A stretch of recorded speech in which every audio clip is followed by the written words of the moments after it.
Hello दोस्तों, नमस्कार। जय हिंद। तो अभी लेटेस्ट न्यूज सामने निकल कर आ रहा है और वो ये आ रहा है कि अरविंद केजरीवाल जो दिल्ली के सीएम, उन्होंने अनाउंस कर दिया है कि भैया अब हम सीएम के पद पर नहीं रहेंगे। और सीएम के पद पर हम तब तक नहीं रहेंगे जब तक हमें पूरी तरह से हमारी जो केस है वो मतलब उसके रिजल्ट ना आ जाए। क्योंकि मैं एक ईमानदार व्यक्ति हूँ, एकदम कट्टरवादी ईमानदार हूँ, इसमें कोई दो राय की बात नहीं है। अरविंद केजरीवाल ने यही अनाउंस किया है और जब से अनाउंस किया है भैया अब ये प्रश्न उठ रही है कि कौन होगा आखिर दिल्ली का सीएम। दिल्ली का सीएम कौन होगा, ये क्वेश्चन मार्क है। और क्यों रिजाइन दिया? क्योंकि दिल्ली के सीएम बहुत दिनों से, लगभग 3 से 4 महीने से वो जेल में थे, जेल की हवा खा रहे थे। और अभी वो बेल होकर आए हैं 2 दिन पहले। और जब बेल होकर आए तो उनको सुप्रीम कोर्ट ने यही बोला भाई कि जो दिल्ली के सीएम है अरविंद केजरीवाल, उनको तक अगर वो सीएम की है कोई दिक्कत नहीं है, बट उनको ना कोई कंडीशंस अप्लाई है, ना कोई वो सिग्नेचर कर सकते हैं, कोई वो डिसीजन ले सकते हैं, ना कोई वो नए काम को कुछ भी करा सकते हैं। इसका मतलब ये है कि पंगु बनकर सेफ रह सकते। तो कोई भी डिसीजन ही नहीं लेगा व्यक्ति, जब कोई कुछ करेगा ही नहीं तो फिर सीएम किस चीज़ की। इसीलिए उनको ऐसा लगा कि भाई रेजिग्नेशन दे देते हैं, तुरंत चुनाव के लिए हम घोषित करके भाई तुरंत चुनाव कराया जाए, तुरंत सारी चीज़ें कराई जाए। तो ऐसा उन्होंने सोचकर रेजिग्नेशन दे दिया। अब दिल्ली के लोग बोल रहे हैं कि भाई हमने तो अरविंद केजरीवाल को ईमानदार व्यक्ति के रूप में वोट दिया था। जब वोट तो उस वक्त तो ऐसा नहीं लग रहा था, लेकिन फिर अचानक क्या हुई कि इन पर ईडी सीबीआई चलने लगी और फिर तुरंत गए और फिर जेल में गए तो इनको इस्तीफा देना पड़ रहा है। स्वाभाविक है कि जब कोई व्यक्ति को हम चुने हैं तो वो बेदाग होता है, ऐसा मान, लेकिन उस पर दाग लग जाते हैं तो फिर उसको रेजिग्नेशन देना ही पड़ता है। लेकिन इसमें बार बार अरविंद केजरीवाल और उनके पार्टी के सदस्य यही बोलते आ रहे हैं कि इसमें बीजेपी की चाल है, इसमें बीजेपी ने हम लोगों को फंसाया है बहुत सारी चीज़ों में। अरविंद केजरीवाल जेल क्यों गए, ये महत्वपूर्ण बात थी। सब लोग जानते हैं कि एक तो एक साइड पॉलिसी इनकी थी जो लीकर स्कैम था वो, दूसरी चीज़ इन्होंने भाई 45 करोड़ का शीश महल खड़ा कर दिया था। और शीश महल कैसा कि जो पर्दे होते हैं ना 2-2 लाख के, जो कमोड है वो 5 लाख के, मतलब हमारे यहाँ पर्दा है वो 250-300 का पर्दा है, वहाँ पर 1-2 लाख के पर्दे, मतलब समझ लो शीश महल नाम रख दिया गया। उस बाद दिल्ली के मुख्यमंत्री अरविंद केजरीवाल की जो रहने सहने की आदत थी वो उस तरह से बदल गई कि कभी वो अरविंद केजरीवाल बोलते अपने बेटी के सर पर कसम खा के कि ना मैं किसी तरह प्रोटेक्शन लूंगा, ना किसी ताड़ी में रहूंगा, ना किसी तरह के बड़े बंद रहूंगा। लेकिन उन्होंने सारी चीज़ों को एक्सेप्ट किया और 45 करोड़ का भाई तैयार कर दिया।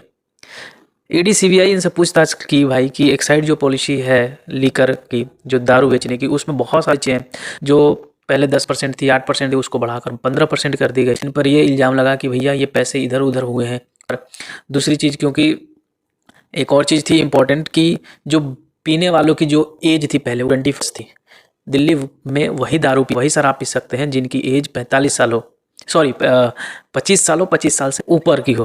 क्या क्या भैया 21 साल कर दिया। मतलब आप सेहत खराब से कमाने के चक्कर में तो उसकी एज जो है, मतलब नियम कानून को ताक पर रख दो और अपने पैसे कमाने के चक्कर में एज घट दो। कितनी शर्म की बात है कि एज दी गई और बच सकते हैं ऐसे खुल्लम खुल्लम। देखिए आप सड़कों पर जाइएगा, हर जगह आपको शराब की दुकानें मिलेगी, हर जगह। क्यों? क्योंकि उससे रेवेन्यू जनरेट करना है। क्यों? क्योंकि हेल्थ ख़राब हो तो कोई फ़र्क नहीं पड़ता, बस पैसे के। दिल्ली के लोग त्राहिमाम त्राहिमाम कर रहे हैं। अब सब पूछ रहे हैं कि भाई who will the next CM of Delhi, Delhi के कौन होंगे? अभी पता नहीं, अतिशी संजय सिंह बनेंगे या फिर कोई और बनेगा जो में बड़े बड़े हैं। अब कुमार विश्वास भी मज़ा लेंगे और एक तरफ बीजेपी भी मज़ा ले रही है और कांग्रेस, क्योंकि दिल्ली में सरकार बनी को कांग्रेस को रिप्लेस करके। और कांग्रेस भी इंटरनल गेम खेलेगी और यही पूछेगी कि भाई हम जो चाहते थे केजरीवाल साहब को हटाना, हटा दिए। अन्ना हजारे का भी इंटरव्यू किसने लिया तो अन्ना हजारे बोला कि मैं तो केजरीवाल को पहले ही बोला था कि तुम भाई पॉलिटिक्स में जाओ, तुम पॉलिटिक्स में जाकर चीज़ों को ख़राब कर लोगे, क्योंकि तुमने जो रेपुटेशन बनाई थी वो इसलिए बनाई थी कि उस वक्त मांग थी लोकपाल भी, जो अन्ना हजारे आंदोलन के थे। और उस आंदोलन से ही निकल विश्वास, अरविंद केजरीवाल और बड़े बड़े नेता कुछ आपके वो लोग निकले थे, क्योंकि वो चाहते थे कुछ सुधार करें। लोकपाल बिल तो नहीं आया, केजरीवाल जी आए और दिल्ली में मुख्यमंत्री बन जाते हैं, वो भी नहीं 2 बार नहीं 3 बार बनते हैं वो। उसके बाद उनकी पार्टी पंजाब में भी जीतती है और अभी हरियाणा में चुनाव है, तो हरियाणा के चुनाव में भी वो अपना हाथ है। इनको बेल तो मिल गई है लेकिन से इनको नहीं मिला है, इन पर बहुत सारे चीज़ों को रिस्ट्रिक्शन लगा दी गई है। ना ये बोल सकते हैं अपने कर सकते हैं, ये नए काम कर, तो भाई ये तो समस्या है। पहले ये तो थे कि हम कट्टर ऑनेस्ट पर्सन हूँ। अब भाई उस ऑनेस्ट में अब ये कैसे बताएंगे, क्योंकि ये बोल नहीं सकते हैं अपने से रिलेटेड को बता ही नहीं सकते, किसी को नहीं सकते हैं, स्पीच भी नहीं दे सकते हैं, क्योंकि क्या है किसी पर टिप्पणी भी नहीं कर सकते हैं। तो वो जो ईमानदारी वाली जो छवि थी उसको बहुत धक्का लगा है, क्योंकि इन्होंने अनाउंस कर दिया भाई मैं मतलब 48 के बाद मैं रेजिग्नेशन दे दूंगा। तो इनसे सीएम आवास चली जाएगी, इनसे बड़े बंगले जो चली जाएंगे माल थी, इनसे और भी जितने भी पोस्ट वो चाहिए थी सुख सुविधा वो चली जाएगी, इनको जो सिक्योरिटी वो वाली मिली थी चली जाएगी, इनसे बड़ी गाड़ियाँ जो मिली थी वो भी चली जाएगी, क्योंकि ये पोस्ट पर रहेंगे ही नहीं। तो इस्तीफा इस्तीफा केजरीवाल जी का। अपोजिशन पार्टी चाहे जो भी हो खाने रहती है, चाहे वो बीजेपी हो, कांग्रेस है और भी हो, देखने में जो चीज़ें हमें वास्तव में पॉलिटिक्स में वो चीज़ होती ही नहीं है। यही कड़वा सत्य है दोस्तों, यही सत्य। और इस सत्यता के आज पता नहीं कैसे क्या चीज़ होगी कि सालों से मुख्यमंत्री रह रहा है को एक केस में फंस जाता है, और किस तरह से इनकी पार्टी वाले सदस्य फंसे। और आरोप तो बहुत लग रहे हैं भाई कि ईडी सीबीआई ये सब सारी चीज़ें जो है बीजेपी के हाथ घुमा रही है, फिरा रही है, वो अपने हाथों पर कर रही है। तो प्रश्न उठता है कि क्या कोर्ट भी ऐसा कर रही है? कोर्ट के पास सबूत है तभी तो उन्होंने ऐसा किया।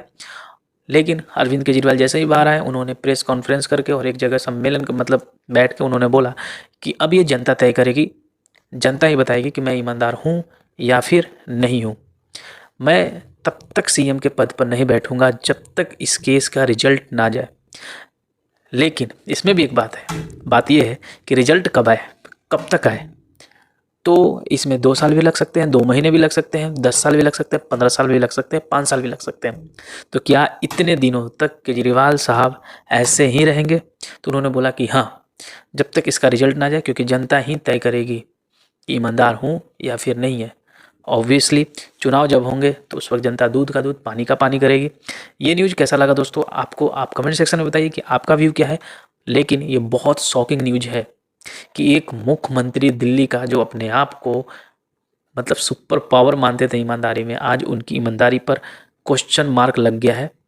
लेकिन उनकी जो रिजल्ट आएगी, जो चीज़ें आएंगी वो सामने आएंगी, टाइम लगेगा, बट कितना क्या लगेगा वो अलग बात है। लेकिन सत्य यही है कि आने वाले समय में नेक्स्ट सीएम ऑफ दिल्ली मिलेंगे, लेकिन कौन होंगे, किनका भाग चमकेगा, कोई नहीं जानता। कि उनकी पत्नी सुनीता केजरीवाल होंगी या तीसी होंगी, या फिर संजय सिंह होंगे, राघव चड्ढा होंगे, कौन होंगे किसी को नहीं पता। तो हमें वेट करना पड़ेगा। देखते रहिए आप द संतोष वॉइस। फिर मिलेंगे नए वीडियो के साथ, सारी अपडेट्स आपको मिलेंगे, और आप इस चैनल को आगे ग्रोथ करने में मदद कीजिए, सपोर्ट कीजिए। तब तक के लिए धन्यवाद। जय हिंद।